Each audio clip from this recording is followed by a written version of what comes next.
Mga kamaskipos, guys, alam natin ang chess ay isang famous game board sa buong mundo. Pero dito sa Cubao, guys, panoorin ito kung ano ang nilalaro nila.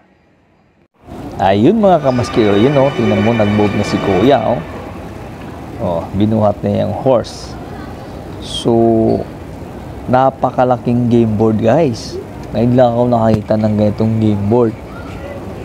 Siguro, mayroon na rin doon sa ibang lugar. Pero dito na sa loob ng mall mismo ng Cubao Mall. So, sa Gateway Mall siya, sa loob ng Gateway Mall. So, habang nag-iisip sila, nakatayo lang sila at bubuhatin nila. Pag naisip nila kung anong move, kung anong gagalawing move niya. So, di ba? Napakalaki.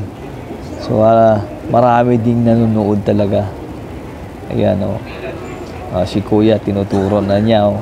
Ayan daw. Gagalawin niya yung isang move niya. So, madaling mag-isip lang. Hindi ganun katagal mag-move kagaya ng mga sinaunang sikat na mga chess players like Kasparov, di ba? So, ito, kitang-kita talaga na napakadali siyang pag-iisipan dahil malaking-malaki yung space. Oh, di ba? O, yun na si Kuya.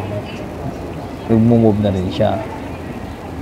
So, madali lang yung movement nila sa pag-iisip ng pag-move. Si Kuya mukhang may naisip na naman siya. Ayun. Ayun. O, di ba? O, ang bilis talaga. O, may nakahanda na agad. O, pag yun na ginala mo. Di ba?